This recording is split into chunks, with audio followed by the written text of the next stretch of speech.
السلام علیکم ورحمۃ اللہ سامعین ناظرین، اٹینشن پلیز، توجہ کیجیے۔ ایک بہت ہی عمدہ ٹاپک پر اولیاء کرام کے موضوعات میں سے ویڈیو لے کر آیا ہوں۔ حضرت بہلول دانا رحمۃ اللہ علیہ کی شان حیات۔ بہلول کا نام تو آپ نے ضرور سن رکھا ہوگا، جنہیں بہلول دانا بھی کہا جاتا ہے۔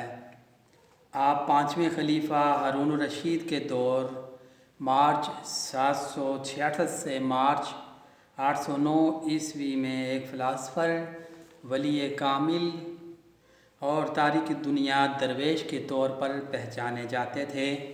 ان کا کوئی گھر یا ٹھکانہ نہیں تھا، شہر میں ننگے پاؤں پھرتے اور جس جگہ تھک جاتے وہیں ڈیرا ڈال لیتے۔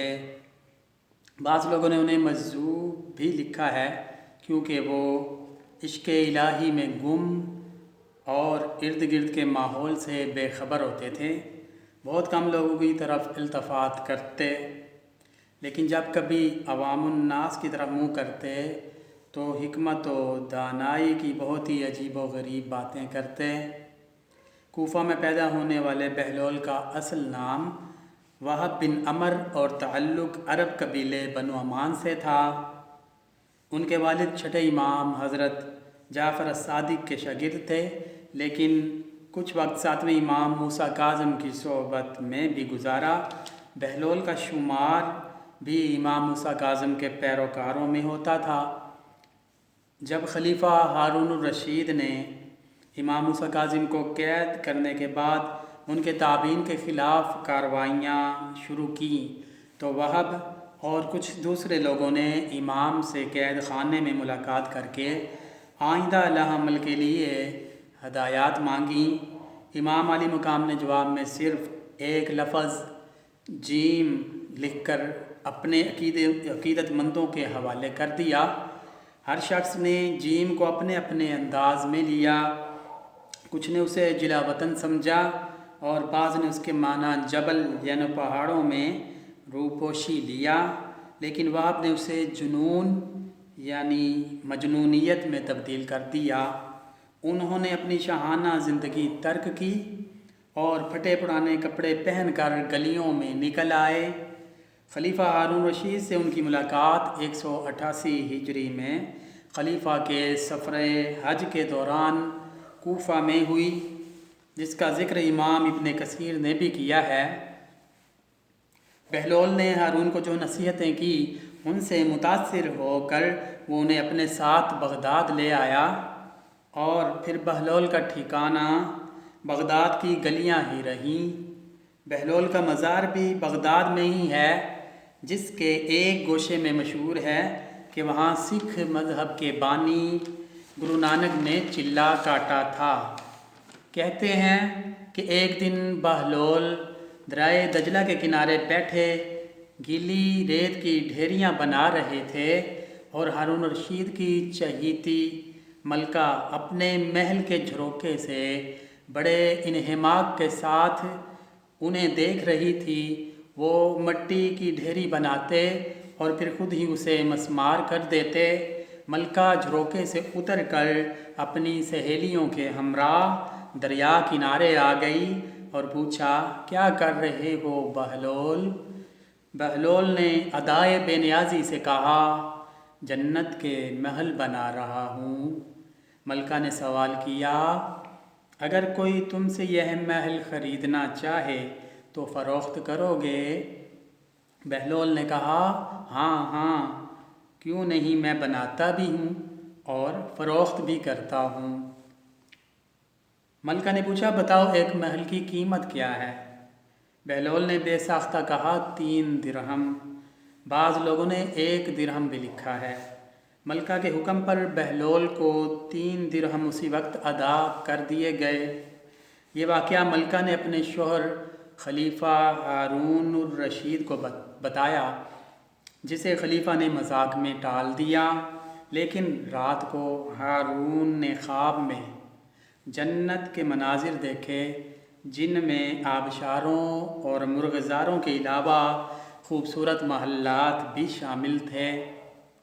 سرخ یاقوت کے ایک محل پر اس نے زبیدہ کا نام بھی لکھا پایا۔ ہارون نے سوچا دیکھوں تو صحیح، کیونکہ یہ میری بیوی کا گھر ہے۔ وہ محل میں داخل ہونے کے لیے جیسے ہی دروازے پر پہنچا، دربان نے اسے روک لیا۔ ہارون رشید کہنے لگا اس پر تو میری بیوی کا نام لکھا ہے، اس لیے مجھے اندر جانا ہے۔ دربان نے کہا نہیں، یہاں کا دستور الگ ہے، جس کا نام ہوتا ہے صرف اسی کو اندر جانے کی اجازت ہے، لہٰذا آپ کو داخل ہونے کی اجازت نہیں ہے۔ جب دربان نے ہارون کو پیچھے ہٹایا تو اس کی آنکھ کھل گئی، لیکن بیدار ہونے پر خیال آیا کہ اللہ تعالیٰ نے زبیدہ کے حق میں بہلول کی دعا قبول کر لی ہے۔ چنانچہ وہ ساری رات اسی افسوس میں کروٹیں بدلتا رہا۔ اگلی شام وہ بہلول کو تلاش کرتا دریا کنارے پہنچ گیا۔ بہلول ایک جگہ بیٹھے اسی طرح مکان بنا رہے تھے۔ ہارون نے پوچھا کیا کر رہے ہو؟ بہلول نے کہا جنت کے محل بنا رہا ہوں۔ ہارون نے پوچھا بیچو گے؟ تو بہلول نے کہا ہاں ہاں کیوں نہیں، میں بناتا بھی ہوں اور فروخت بھی کرتا ہوں۔ ہارون نے سوال کیا کہ بتاؤ ایک محل کی قیمت کیا ہے؟ تو بہلول نے جواب دیا تیری پوری سلطنت۔ ہارون رشید نے کہا اتنی قیمت تو میں نہیں دے سکتا، کل تو نے 3 درہم کے بدلے دے دیا تھا اور آج پوری سلطنت مانگ رہے ہیں آپ۔ بہلول دانا نے کہا خلیفہ کل بن دیکھے معاملہ تھا، جیسے پنجابی میں کہتے ہیں نا انڈٹھا سودا، اور آج تم محل دیکھ کر آئے ہو۔ خلیفہ یہ سن کر مایوسی سے گھٹنوں کے بل بہلول دانا کے سامنے بیٹھ گیا اور کہنے لگا حضرت آپ مجھ سے میری ساری سلطنت لے لیں، لیکن مجھے ایک محل دے دیں۔ جب بہلول دانا نے خلیفہ کی عاجزی دیکھی تو کہا میں تمہاری سلطنت کا کیا کروں گا؟ اس دنیا کی محبت تو بہت سے گناہوں کی جڑ ہے، جاؤ اپنی سلطنت اپنے پاس رکھو، میں اس محل کو بھی تمہارے لیے 3 درہم میں فروخت کرتا ہوں۔ معروف بزرگ سیدنا سر سختی رحمۃ اللہ علیہ فرماتے ہیں ایک بار مجھے قبرستان جانا ہوا، وہاں میں نے بہلول دانا کو دیکھا کہ ایک قبر کے قریب بیٹھے مٹی میں لوٹ پوٹ ہو رہے ہیں۔ میں نے پوچھا آپ یہاں کیوں بیٹھے ہیں؟ جواب ملا میں ایسی قوم کے پاس ہوں جو مجھے اذیت نہیں دیتی اور اگر میں غائب ہو جاؤں تو میری غیبت بھی نہیں کرتی۔ ایک دن بہلول بازار میں بیٹھے تھے کہ کسی شخص نے پوچھا بہلول کیا کر رہے ہو؟ تو بہلول نے کہا کہ بندوں کی اللہ سے صلح کرا رہا ہوں۔ اس شخص نے کہا پھر کیا بنا؟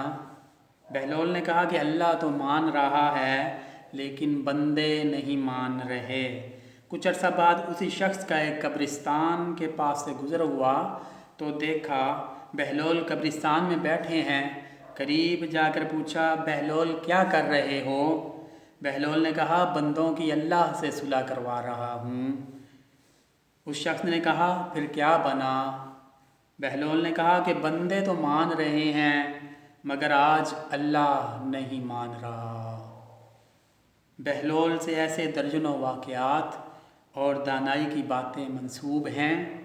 کچھ لوگ اسے کتابی باتیں کہتے ہیں اور بعض اسے روحانیت کی معراج مانتے ہیں، لیکن یہ طے ہے کہ جو بہلول دانا کہہ گئے وہ پتھر پر لکیر ہے۔ سامعین، ناظرین، لسنرز، میرے یوٹیوب چینل کو سبسکرائب کر دیجئے تاکہ اس طرح کی اور بھی اچھی ویڈیوز آپ تک میں پہنچاتا رہوں اور میری ویڈیوز کو ڈھیروں ویوز دیجئے۔